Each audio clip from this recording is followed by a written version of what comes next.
Rain fell in sheets, turning the neon-lit streets of Crestview into a smeared canvas of light and shadow. Governor Marcus Johnson gripped the steering wheel, his knuckles pale. In the rearview mirror, red and blue lights pulsed like a heartbeat. He pulled over, his mind racing not about the speech he'd just given on unity, but about the Glock 22 holstered at the hip of the officer approaching his car. The knock on his window was sharp, deliberate.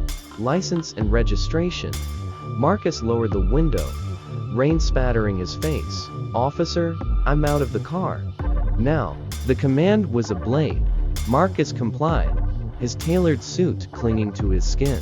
He raised his hands, slow and steady, but the officer Derek Walsh slammed him against the hood, cuffing his wrists with a metallic snick.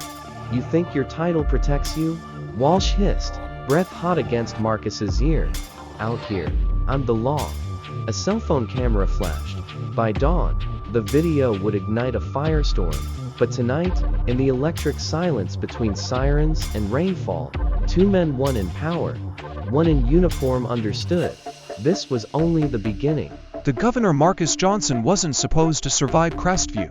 Born in the city's poorest district, he'd watched his father vanish into the maw of the prison system, a victim of coarse testimony and a detective's grudge. His mother worked 3 jobs, her hands raw from scrubbing floors, her voice hoarse from pleading with landlords. Marcus vowed to dismantle the machine that devoured his family. By 35, he was the youngest black governor in the state's history. By 40, he'd become a threat. His reforms, body cams mandated statewide, chokeholds banned, independent oversight committees made him a hero to the marginalized and a traitor to the old guard. They called him radical. He called it justice. But on that rain-soaked highway, justice felt fragile as glass. The cop Derek Walsh believed in order. His father, a decorated sergeant, had schooled him in the rules. Trust no one. Control the narrative. The badge is your shield. Derek's older brother Liam died by a gangster's bullet, a hero's death, the papers said. But Derek knew the truth. Liam had cut corners, planted evidence, and paid the price. Derek vowed to be smarter, cleaner, yet the rot found him anyway. When he saw the black Lexus with tinted windows, a car favored by Crestview's drug lords, he didn't hesitate. He didn't care that the driver claimed to be governor. Power was a costume. Derek knew how to strip it away until the cameras stripped him. Chapter 3. The spark Alicia Morales didn't sleep. While the city raged over Yekatshir Crestview Gate, she hunched.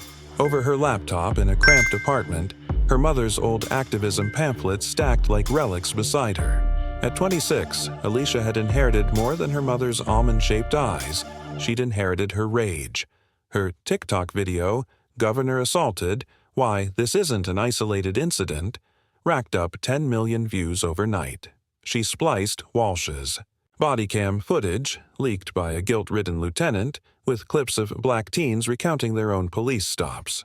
The algorithm devoured it, but Alicia's inbox also devoured death threats. "Go back to Mexico," one read. She laughed bitterly. Her parents were Honduran. The unraveling. The leak lieutenant, David Thompson, stared at the whiskey in his glass, its amber depths reflecting his fractured conscience. He'd known Derek Walsh was trouble. The excessive force complaints, the sneering remarks about thugs during briefings, Thompson had looked away. For the pension, for his daughter's college fund. But watching Marcus Johnson, a man he'd voted for, smeared across the pavement? That night, Thompson uploaded 47 files to an encrypted server, incident reports, deleted bodycam footage, a damning email chain between Walsh and his union rep. The subject line, "Handling the Johnson Problem." He pressed send. Then he loaded his service weapon, placed it in his mouth, and hesitated. Senator James Ellis arrived unannounced at Marcus's mansion, his cane tapping like a metronome against the marble floors. At 68, Ellis was a living monument. The first black senator from the South, a man who'd outlasted cross burnings and FBI wiretaps. "They'll try to bury you," Ellis said, his voice graveled by decades of cigars and shouting matches. "But here's the secret. Let them dig." He tossed a folder on the table. Decades-old photos of Ellis arm in arm with Marcus's father at a union rally. "Your dad saved my life once," Ellis said. "Now I'm saving yours. Run for Senate. Burn their system down." The courtroom smelled of lemon polish and sweat. Walsh's lawyer painted Marcus as a race-baiting opportunist. The prosecution countered with Alicia's viral clips, Thompson's leaks, and Emily Walsh's tearful testimony about her husband's fists.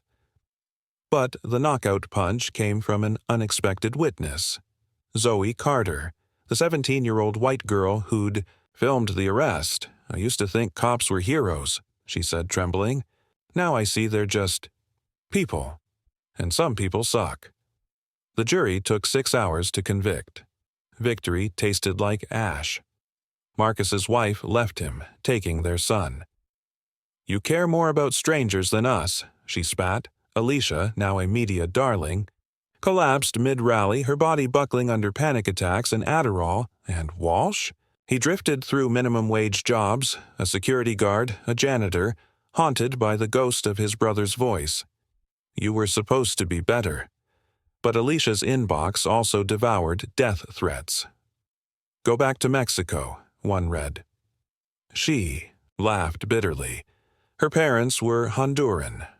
Lieutenant David Thompson stared at the whiskey in his glass, its amber depths reflecting his fractured conscience. He'd known Derek Walsh was trouble. The excessive force complaints, the sneering remarks about thugs during briefings, Thompson had looked away. For the pension, for his daughter's college fund. But watching Marcus Johnson, a man he'd voted for, smeared across the pavement. That night, Thompson uploaded 47 files to an encrypted server, incident reports, deleted body cam footage, a damning email chain between Walsh and his union rep. The subject line, "Handling the Johnson problem." He pressed send. Then he loaded his service weapon, placed it in his mouth, and hesitated. 5 years later, on the steps of the newly renamed Marcus Johnson Justice Center, a black teen named Jamal fixed a flat tire. A young officer knelt beside him, handing over tools. "Need help?" Jamal eyed the badge. "You gonna slam me into the hood?" The officer, a graduate of Lieutenant Thompson's de-escalation program, smiled. "Nah, I'm gonna teach you how to change it." Across the street, Alicia watched, her city council pin glinting in the sun. Somewhere, Marcus drafted a bill.